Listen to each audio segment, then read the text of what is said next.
TL Talks are back. Join the conversation, cultivating the affluent U.S. consumer and the opportunities ahead. Our TL Talks during the pandemic reached an audience of 80,000, motivating professionals to innovate, to rethink, and to keep moving forward. How hard travel advisors work, how challenging some of their clients can be. DMCs who provide access are specialists in these high-touch experiences that are memorable. It's the best kept secret in your collection, Tina. And we have the ability to make it special. We know people. Studies about the affluent traveler point to the importance of being part of a community built around similar values. Few people that have the courage to take the risk did not one but two G7 meetings. I believe that's an accomplishment no other hotel has ever achieved. For us to protect nature is number one priority for us. No hotel in the world has 6 identical residential suites. It's for the repeat business and for the word of mouth it's essential. The industry is working very hard at it. Client, I think, is a little further behind. And the advisor may then say, hang on, that's really not for you. Right. Great idea, but it's not for you. Dedicating or declaring and actually delivering are two different things, obviously. So we find that our travelers are already very well informed about sustainability. Hopefully it's a trend that's just not a trend. Don't miss it. Welcome back to yet another TL Talks. I couldn't be happier to be here surrounded by amazing friends and professionals to share with you a few more insights in luxury travel. My name is Tina Lear. I'm the founder of TL Portfolio, a consulting firm with 12 offices and an amazing team of 25 women and soon to be one man. Throughout North and South America, offering sales and marketing representation, PR, branding, digital content, and events management. The TL Talks during the pandemic reached an audience of 80,000, motivating professionals to innovate, to rethink, and to keep moving forward. With the support of many of the most brilliant minds in travel, we created a movement of positivity and hope. Thank you to all that participated and joined the conversation virtually. Your tremendous support was fundamental to me during the pandemic, and I could not be more grateful for the energy that we shared.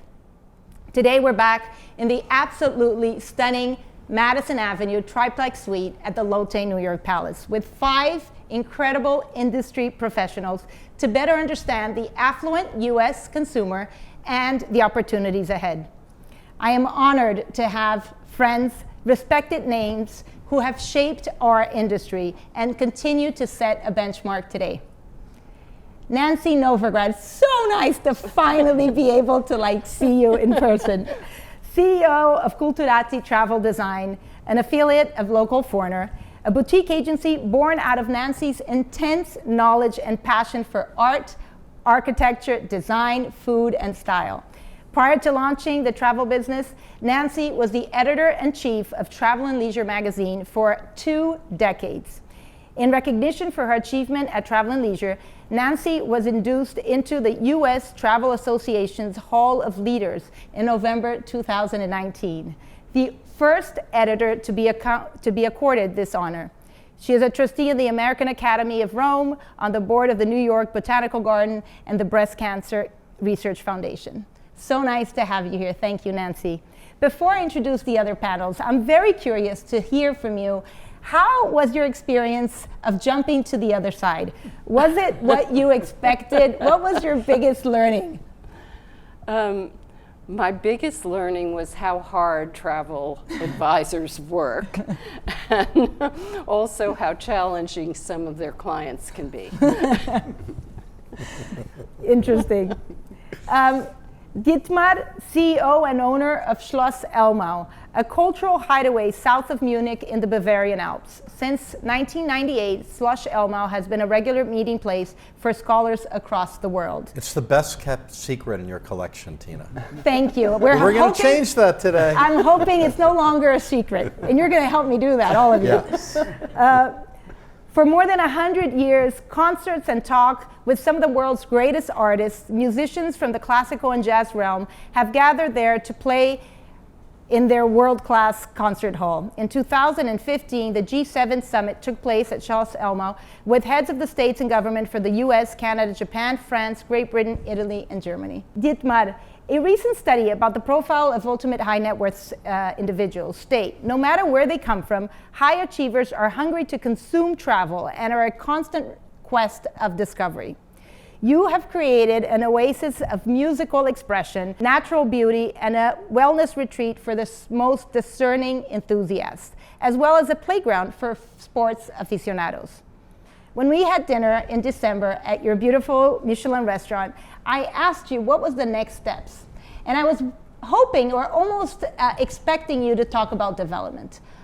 On the contrary, you talked about the opportunity as it pertains to less is more. Can you talk a little bit about your vision in sustainability and what you're looking ahead? Well, you know, we are a nature preserve, so we depend on nature. And for us to protect nature is number one priority for us. So we have to, of course, consume less, at the same time offer more. So how are we going to do that? And the customers have helped us because their appreciation for sustainability has really increased dramatically, predominantly because of their children. You know, half of our clients have children, the other half don't have it, but and the children, particularly the older ones, the teens and the 20s, they've been very, very radical in terms of sustainability. So for them, decision making where they would go depends a lot also on the family or on the young generation. The political debate, particularly in Germany, is really strong on sustainability. But I didn't want to get into the greenwashing business, you know. And when I built the place, actually 15 years ago, I immediately started to use sustainability heating. So we heat everything with wood. We have a lot of wood around us, so we don't have to transport it far away. I wanted to be independent of oil and gas. And we're building a second plant right now so that even in the peaks we will be independent of gas completely. Because of the Russian war in Ukraine, that's particularly important. And the G7, the second G7, we were the only hotel to have two G7s last year, was only taking place because we are the most sustainable hotel actually in Germany. Because also and our probably energy, many, I would say, around the world. yeah, and we didn't do greenwashing, so we really do the real thing, and we did a carbon footprint to see exactly where we are. We will start, hopefully next year, to publish, along with our rates, the carbon footprint per night. I think there will be a decision-making process for people, and for us, it's an ambition each year to improve. We've removed plastic completely. You know, we have zero waste strategy in food. We use biogas, also the waste, so we use back in energy. And all of this actually helps us not also to reduce cost. Actually, we are more cost efficient. So it's less cost and it's more quality, because plastic is not quality for the guest. You know, you've seen in our bathrooms we use porcelain and all this kind of stuff. It's people like to take it home with them. It's it's so good. It's expensive initially, but at the end it actually turns out to be cheaper. Amazing. So I think that's an added value, and we have given up some of the services that, you know, used to be standard, like turn down service. Guests can have it if they want it. 95% of our guests don't want it. They want the privacy. If they need something, they send us an SMS and we'll deliver it. Amazing. So, you know, just to put it out, just it's there because it's a standard. What for, you know? So there's a lot of unnecessary stuff we've been getting used to, and people appreciate your awareness that that protecting the nature and not doing unnecessary stuff, which is also impersonal. It's much better to be individual and personal, and that's what I mean, less is more. Amazing. No, it's amazing. And there's so much more to discuss about this topic. Michael Holtz, CEO of SmartFlyer, aka Mr. 2A, founded SmartFlyer in 1990. Michael is constantly recognized among Travel and Leisure A-list agent and sits on advisory boards for Four Seasons, Marriott, IHG Luxury Lifestyle, Seabourn Cruises, as well as the residential board of 157 and the Richard Mayer Building. And Six Senses. And Six Senses, nice, updated. 3 decades since launching the business, SmartFlyer has expanded to include over 200 independent travel advisors located all over the world. So, Michael, pre-pandemic studies showed that ultimate high net worth individuals and travelers wanted to experience new places. However, in particular times of the year, they all seem to head to their favorite watering holes. When it's winter, it's mostly about Courchevel, St. Moritz, Aspen, Gstaad. In the summer, it's usually St. Bart's, the French Riviera, Mykonos. It doesn't seem to have changed much. What does it take for unique destinations such as the Elmau Valley or perhaps Mongolia to be more sought after and on top of mind for this clientele? So I think it has changed a little bit. I mean, a lot of the new planes, the Airbus 350s, the Dreamliners, Qatar has got a ton of them. They're flying to all different destinations that people couldn't get to easily maybe 10 years ago. So for example, Qatar Airways, you could fly, Dallas, Doha, Phuket. If you look at that route, maybe 10 years ago, it was a minimum of 2 stops. The same thing with Six Senses Ziggy Bay. We're doing a ton there because of all of the good lift to Dubai and Abu Dhabi. So I think it's really predicated on the airlines, and as they buy new planes that could go further and faster, and people, are well rested, people will go to those destinations. Yeah, I'm counting on the support of this panel to really help despite the airlines. So no pressure. We were just talking about Mongolian Airlines. Allegedly, they're coming out with a nonstop from LA to Ulaanbaatar. Then we'll work on New York next. Yeah. If that happens, that's going to be huge. Huge, for sure. It definitely changes the landscape, for sure. Peter Bates, President of Strategic Vision, designing and implementing targeted campaigns to build profile and revenue for luxury brands. Peter consults throughout the world with many well-known brands in the luxury market space, including publications like Travel + Leisure, for example, hotels and resorts, and the list is enormous in destination. He is sought after for providing strategic business solution, repositioning brands, and facilitating change to drive sales. You are also a very dear friend and you have helped me, I think, for the past 30 years or something. Wow. 20, let's say 20. Peter, the world went through a radical reality shift during the pandemic. It left many of us hoping for progressive change and greater awareness. There was hope that humanity would awaken to a more conscious reality of taking care of ourselves, taking care of nature, of the fragility of nature, and our surroundings. It does not appear to have happened as we hoped. In your work with luxury brands and understanding the affluent consumer, are luxury travelers open to the inconvenience of a more sustainable industry? Ooh, good question. Thank you. I worked on it because you're so really good at asking. I think the industry is working very hard at it. I think the companies are working hard at it. The cruise lines, the hotels, they're trying very hard. The client, I think, is a little further behind. Some, I agree, driven by families, are certainly looking at it, but there's an awful lot of people that don't. And it's certainly, I don't think, in the top 5 priorities, which it should be. How long will it take? It's going to take quite a long time, I think. I don't think there's a passion for it yet. I think the passion is missing. And until we get that passion, we're not going to make a lot of progress. Is it a lack of awareness? It's more that people don't really yet want to make the sacrifices they need to make. They won't adjust their own lifestyle. Yeah. It's all about adjusting their lifestyle. For sure. Nobody wants to sacrifice anything. We want it all. We want it all. We want it all. Today. Yes, as soon as possible. Yes. But could I just jump in there for a second? So I think the key, the question you said, the inconvenience of sustainability. Yes. And listening to what you said is genius, because in reality, turn down is actually an inconvenience. For the guest? We were just out at, in Telluride, and we said, you know what, just do one housekeeping a day, because the turn down people always come at the wrong time. Yeah, exactly. So maybe you're onto something, and everyone should. I'm sure he is. No, and maybe it's not an inconvenience, right?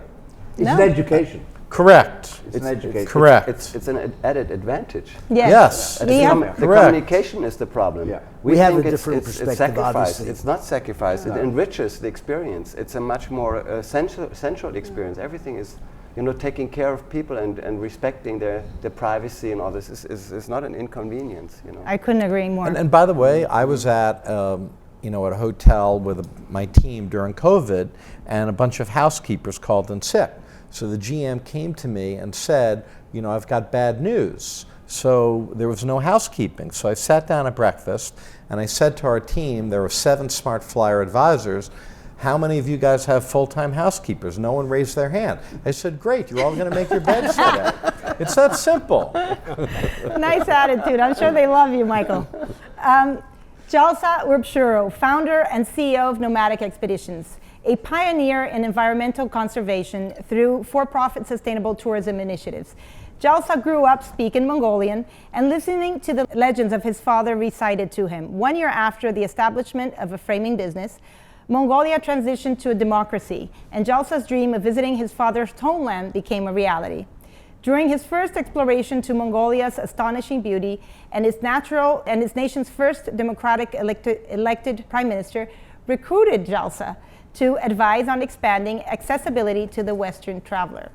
Jalsa eagerly took up the challenge, and Nomadic Expeditions became a full-fledged operation in 1992. Almost 3 decades later, Nomadic Expedition developed into a premier tour operator for the region and a strong force in the sustainability sector. Jalsa, you're an advocate for sustainability, and I know that if you guys, as I said, I'm so happy you're on this panel. Thank me later for this huge friendship that's going to come out of it. According to YouGov poll from earlier this year, 53% of global consumers indicate they intend to look at sustainability travel options. The same poll found that 50% of consumers are also willing to pay for more sustainable holidays. Can you tell us a little bit about Mongolia's position in terms of sustainability? Well, I think we have a unique position in that we have a nomadic culture that is almost 30% of the population. And the nomadic way of lifestyle is probably one of the lowest impacts, negative impacts on the planet. They move their homes 4 or 5 times. They live as pastoralists. So it's a whole different lifestyle. People are coming there to see it. I've always been focused on the luxury travel market because our clients, they do more for the local economies, they leave more behind, they actually get involved, they're very proactive. So I see Peter's perspective in every region, I think has its own idiosyncrasies and its own characteristics.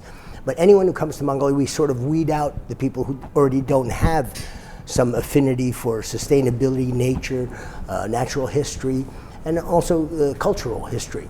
And so I think Mongolia is well poised because even in 1990, after 70 years of communism and considering they had a peaceful revolution, and they embraced sustainability early on. In the early 90s, they dedicated, dedicating or declaring and actually delivering are 2 different things, obviously. But they were the first nation to dedicate over 30% of their surface area to either wildlife preservation or natural preserves and protection. So they became highly protected areas or national parks. So that was the largest percentage of any country in the world at the time. Yet funding becomes the issue. So I've always found that luxury tourism is one of the tools I think that's available to most people. It's the largest industry on earth. It employs more human beings, the hospitality industry, encompassing everything from coffee shops in Mongolia to beautiful hotels, sustainable hotels in Germany. So it's really an amazing industry. And people, obviously there's a major carbon footprint that we leave behind with traveling by plane. But when COVID happened, look what happened to poaching in Africa. We were talking about this subject earlier. It increased dramatically. So, and all the people who are making their living from tourism. So, it touches. Yeah. Mongolia is well poised. We find that our travelers are already very well informed about sustainability. They expect it, and I don't think the cost is, initially we have to spend a little more like solar panels, but in the long run, it's also proven that sustainability is an economically wise decision. But what's astounding to me after all these years is that you'll have some organizations will build a $100 million, $200 million hotel on a beach. They'll spend dollars, lots of money, cleaning plastic or garbage off that beach every morning. yet they don't spend a single dollar on preventing plastic going into the ocean. So here we have an industry where we're sharing all the beautiful places in the world, and how much of our budgets do we spend to protect the very places? It's like having a factory building a product. You have a warehouse with inventory, and then you go have somebody go in there and destroy it. I mean, and pay them to do it. It's so there's these things, and I think people are becoming much more aware. So we're lucky that we have more aware people. I know one of the questions earlier was about adjusting to this great demand. Asia's a little bit behind the rest of growth. Obviously, domestic travel has grown dramatically in all of our destinations, but it happened in Mongolia as well because of COVID. Sure. But Asia's kind of behind. Sure. But we're fortunate. You forgot the 3 Camel Lodge, which is only 24 years old. We'll get there. No, and I know your stories and your know-how of the destination. It's profound. So, Nancy, studies about the affluent traveler point to the importance of being part of a community built around similar values, showing the importance of developing personal relationships. Yeah. I believe that this was at the heart of the motivation that you had to open your business. You came up with the idea and you wanted to have this small group travel of similar-minded people. Is that correct? Right. Can you talk to us a little bit about how we can grow this segment, taking into account new destinations and properties that are possibly not as well known? And the second question is, with your background from publishing, what's the power of creative marketing today? Well, I love that. You like my questions. Oh, well, in terms of having an authentic experience of place and meeting people who live there, I think that is a huge driver right now for travel. And, we advisors tend to use people on site, our DMCs, who provide access. And the ones I work with and my own, and also through my own network, are specialists in these high-touch experiences that are memorable. I mean, I think there is a kind of global network of luxury that is a bit indistinguishable and colorless. And so people are looking for an experience that is real and distinctive when they travel. And, sometimes these experiences are highly curated and, they're maybe less authentic than they seem, but they are an opportunity for someone to see, have a sense of reality about the place. During my time in Travel and Leisure, sometimes when I spoke, I talked about, Peter may remember this, about shopping, which is something I love to do. I can attest to that. He's been with me throughout the world. No, but it's not shopping for Gucci and Prada in destinations. It's looking for something that is kind of a token of the place. So I called shopping cultural cruising. It's a way into... That sounds much better than just shopping. Right, but it's a way into seeing what what is produced and what is of value to the people. And I work very hard on those experiences, whether for private clients or for small group trips. And sometimes, often it has nothing to do with shopping. It's seeing meeting with the senior monk at a monastery in Japan. Or it's, going to an artist studio in Lisbon that is, generally not open. It's these special experiences. I do think that messaging is enormously important, and I think messaging about, for instance, sustainability, even if sustainability itself is not top of mind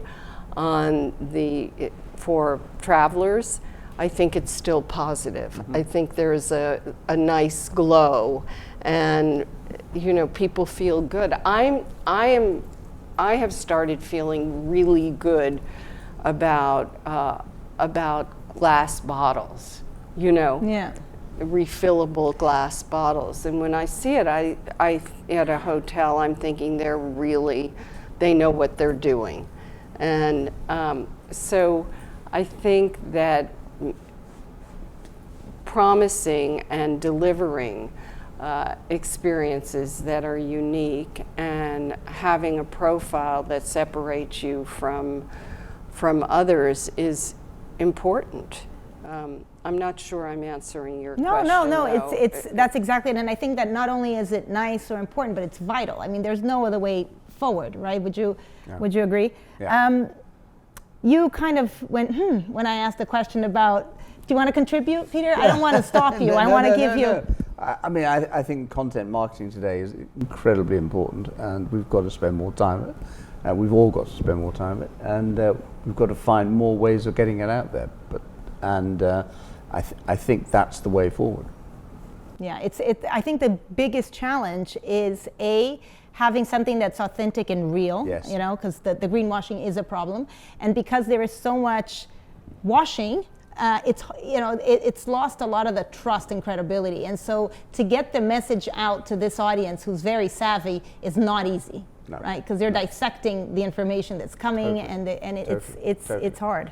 They're more experienced. They're spending more time. They're more educated before they even get to the advisor. Right.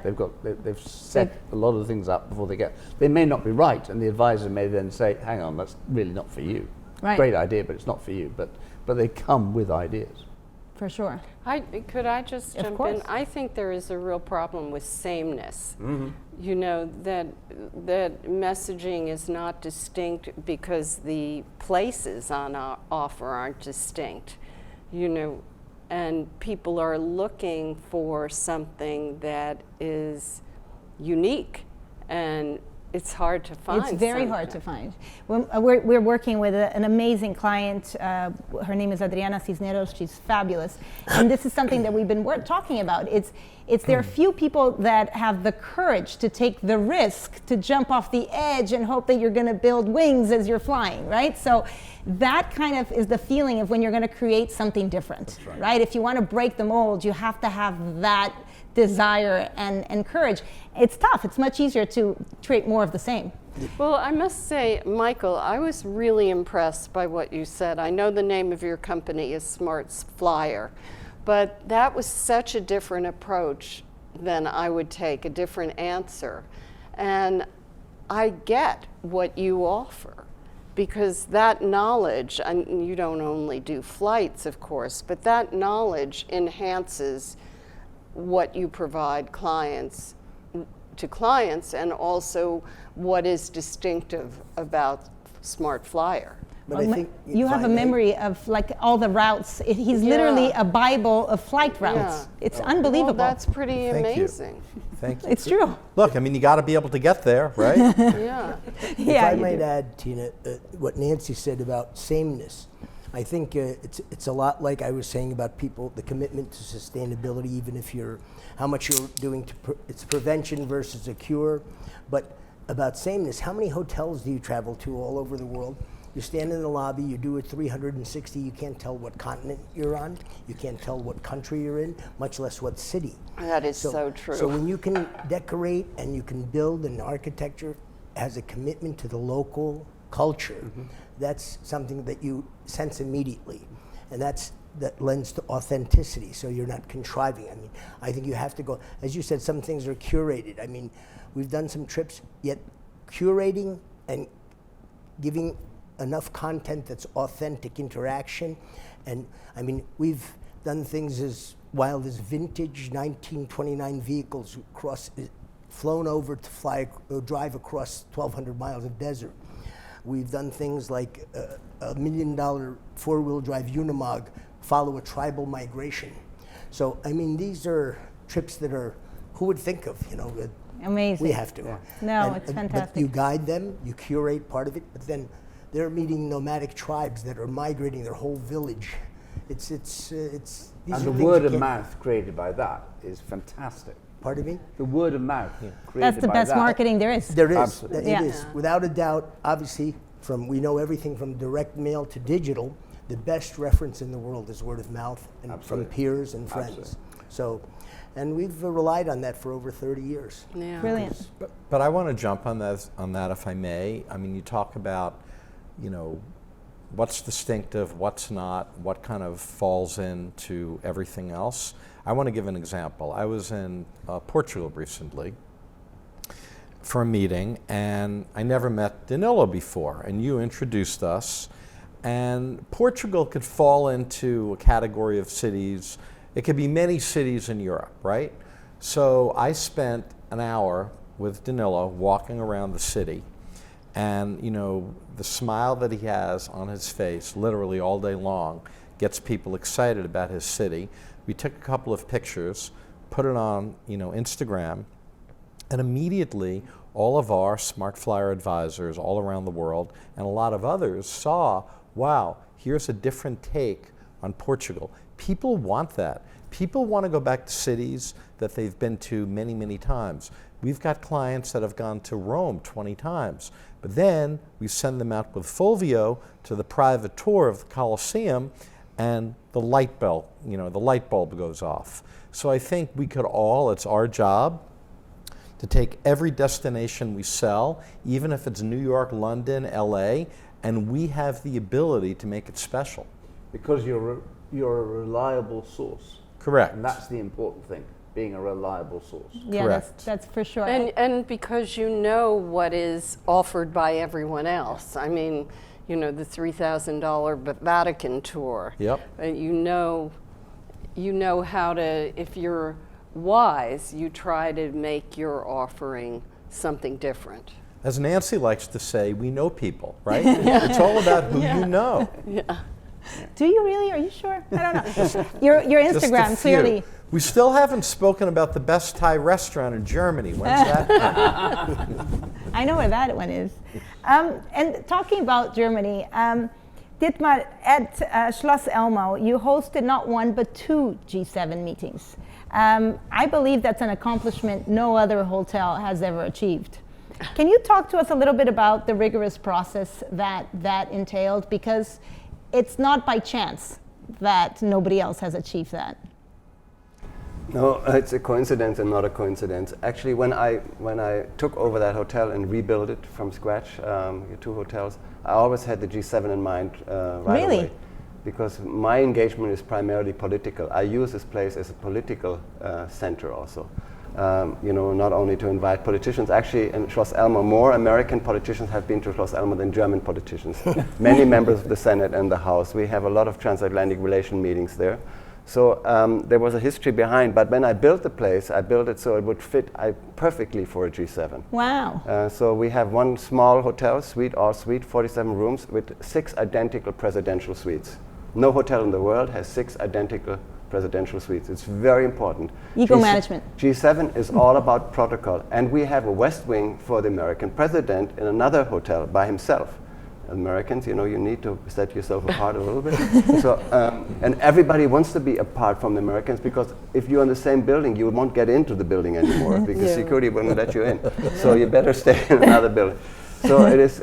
We have the perfect setup. We have a sanctuary. It's closed off. You don't feel that's like a protection, security. You don't see security. There's 20,000 police around in the forest. You don't see them. And so it's in many ways ideal, but what is most important for the G7, I think for a hotel, that you wouldn't think normally about it. The protocol, they debated about a year and a half ahead of time. Every second is planned.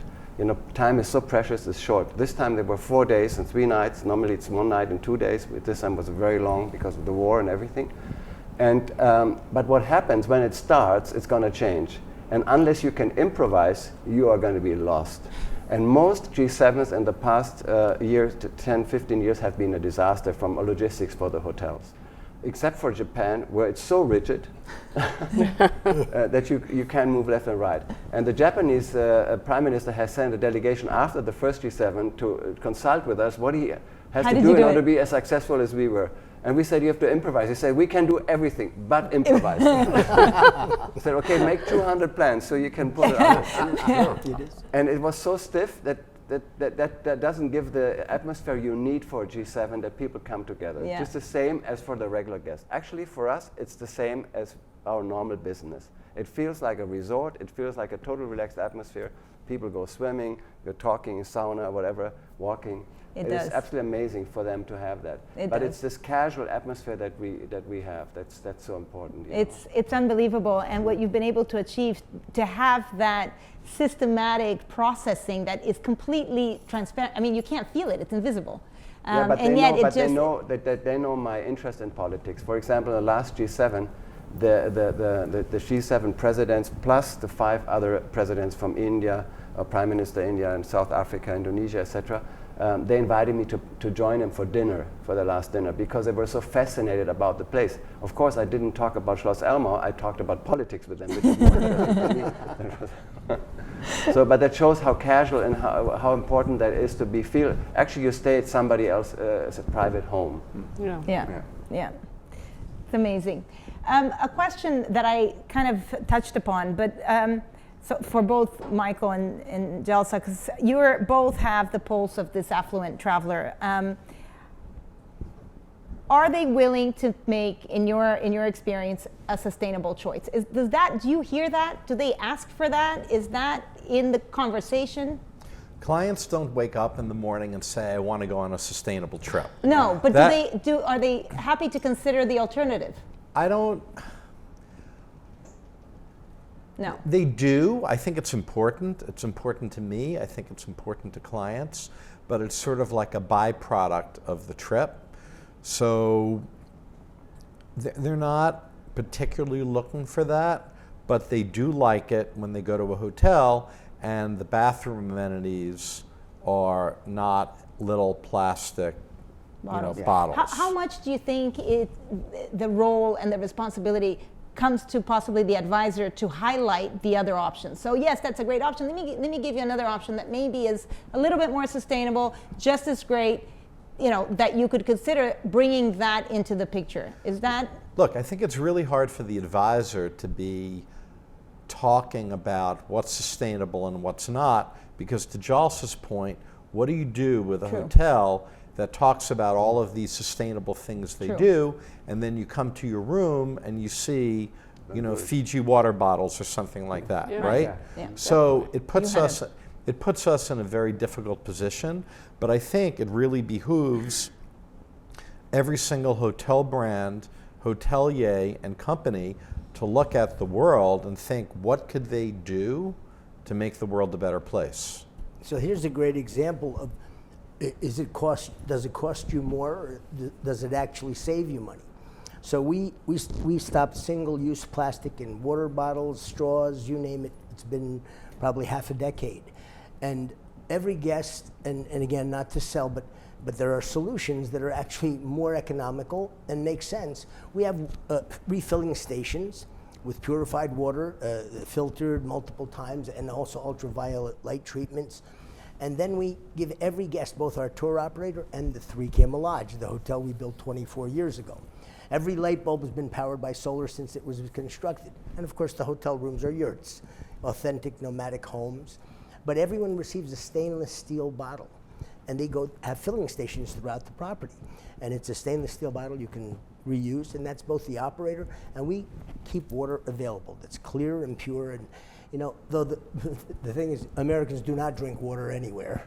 It's just one of those things, but many other cultures too. But that water that comes out of the desert, the ground, our well is 390 feet deep, and the different minerals and chemicals there, it's the pH is as high as Fiji. And so they could drink it, but we have to have this filtered water, and it's. But there are solutions that are actually more economical. And I don't even want to. We built a new building for our I've been in construction my whole life, for our building right outside of Princeton, New Jersey, and all of our electricity is solar panels, because the technology also has advanced so dramatically. You're aware of this, Dietmar, and we're all aware of it.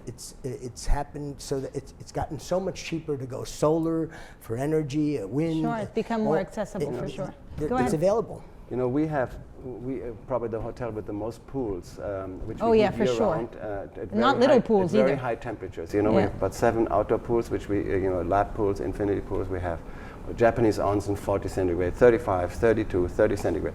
So when I built that, I said, how can I, do this, swim in these pools without bad conscience? Either I'm supporting the Islamists or Putin or whatever. I can't enjoy it really.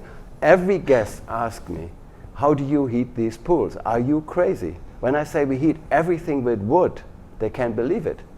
And that is a huge advantage for the guest to know, I can do it without bad conscience. Yeah. So, it's not only, you have to get there. They will not ask up front, but they will, someone check. But when everyone is asking me about it, because it's so massive what we do. It's because your pools are massive. But for me, it was, warm water and fresh air is part of the recreation of the spa experience. So without that, it doesn't work. And That's so amazing. I think Wood is a renewable resource. exactly, that's It's the obviously- relaxation. Yeah. You see even the apes in Japan go to have Yeah. have a onsen, etc. And enjoy it. So I think that was for me politically important. It was for the mind, but it was for the experience of the guest. Yes. It's a much better swim For sure. than knowing this is used for oil, and then if the air is fresh, there is no small. And again, they will talk about that when they get home. Absolutely. Correct. But it won't be part of the decision making. So you don't ask maybe up front, Right. but they Yeah. feel much better about For their sure. vacation Exactly. afterwards. They'll And talk that's for about the it repeat business and for the word of mouth, it's essential. Yeah. But I want to add on to my previous answer. I think there are two brands that have done a great job at showing that they do care about the environment, and sustainability is, in both of their cultures. One is Six Senses, and the other are One Hotels. Both of them have done a great job. So although clients don't wake up in the morning and say, I want to go on a sustainable vacation, if they do care about the planet, our advisors will talk to them about those two brands first. And I think it really creates a win-win. And to your point, it's really thanking people that are helping all of us. Yeah, you can add the TL collection to that list because you have amazing sustainable Yes. properties. There you And go. about who's Absolutely. planning travel, more and more the Generation Zers you're talking about are helping to plan travel for their parents, grandparents. right. Sure. And they're much more aware of sustainability. So there's this whole think- generation. I think there's something about modernity too, that if you adopt a sustainable approach to hospitality, it reflects an awareness of the world and Yeah. a kind of forward-thinking outlook, It's trendy, right? for sure. Hopefully it's a trend that just not a trend. It's not. It's a trend that's here to stay. Let's put it that way. Exactly. I could clearly stay chatting, and we could keep exchanging for hours. I wanted to thank you so much for accepting our invitation. I know life is busy. There's a lot of places to go. You know a lot of people. So I appreciate you taking the time to be here with us. Thank you for those that are watching us. Please stay tuned. The TL Talks is our goal to be your insight to luxury travel. I wish everybody an amazing day. It's a phenomenal day in New York. We're on top of the world, and I couldn't be more grateful for you being here. Thank you very so much. so Thank much. you, Tina. Thank you. Thank you, Tina. Thank you. Thank you.